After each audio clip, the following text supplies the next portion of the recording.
Hello, welcome to Royal Secret News. Today we bring you our latest stories. Take a listen. When Tristan Gruffydd from Pontypridd, Wales, listed a petition titled, "End Prince of Wales title out of respect for Wales," on change.org, he didn't think it would gain much traction.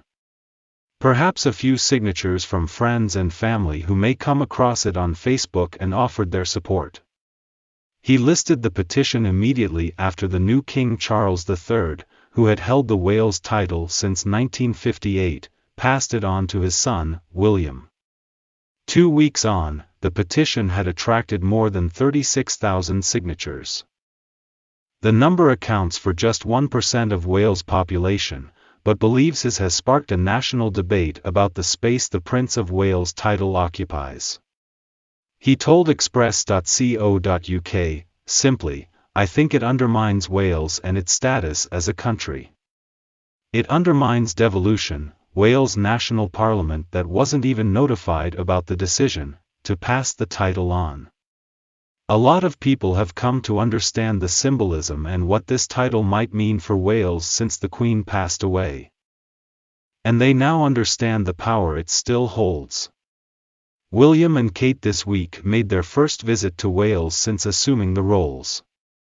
They stopped first in Anglesey in the north of the country, the place where they made their first home after their 2011 wedding, and later travelled south to Swansea.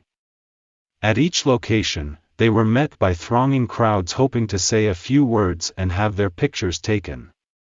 The rules of hereditary monarchy mean that at some point in the future, the Wales title will again be passed on to William's son, Prince George.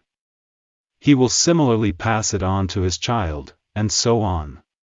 But in the wake of the Queen's death and the watershed moment it represents, questions are now brewing about the relevance of these titles, what they represent, and whether there is still a place for them in modern society. Relationship has to be good. Prince William, charging King rent as he takes on new role. Prince William can now charge his father rent by virtue of his new position of Duke of Cornwall. The King has been renting Highgrove House since the Duchy bought the property in 1980 and spent years developing his vision of a perfectly sustainable royal residence. On receiving the title, Prince William, in a phone call with Welsh First Minister Mark Drakeford, pledged to serve Wales and its people with humility and great respect, telling the Welsh Labour leader about his deep affection for the country. Drakeford received William well, but his comments before the phone call, when the title was passed over, hinted at a niggling sense of exasperation. In an interview with Radio Cymru, he made it known that he hadn't heard anything about it before the new king said it. On the streets of Cardiff, a similar grievance is echoed. Some people complained to Express.co.uk that they were not asked about whether they wanted William as their new prince. The event has opened a dormant wound in the country, one previously thought to be extinct. The legitimacy of the Wales title has not been questioned with such ferocity for hundreds of years. An afternoon spent in the Welsh capital, the same day that Kate and William were doing the rounds in Anglesey and Swansea, found a mixed bag of opinions about the new Prince of Wales and the royal family. Some, like Andrew Morgan, 59, who has worked all his life for his family's butchers in the city's historic market, had no qualms with William being handed the title. "But," he said, "we should have been asked.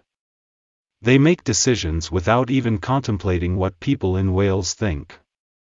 Whether you're a royalist or Republican, it makes no difference. We should have had a say." Several others shared similar feelings, like Sarah Powney, 56, director of the Naked Vegan Bakery. She agreed with Andrew, but also questioned what a say in the matter would have even looked like. What would the outcome of it be? Would we be happy? We're damned if we do, damned if we don't.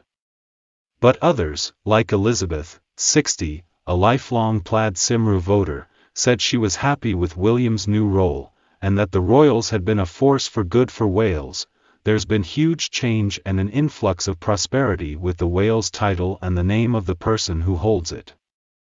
I didn't want a say in the matter. I'm quite happy with it. I'm Plaid, I speak Welsh, but I still think he should have been made Prince of Wales. They are all sentiments that will likely be explored by Theo Davies-Lewis, a Welsh columnist, in his November lecture, William, the Last Prince of Wales. While Davies-Lewis said he understood why many people thought the speed at which the title was passed over was insensitive, he did not see a way around it.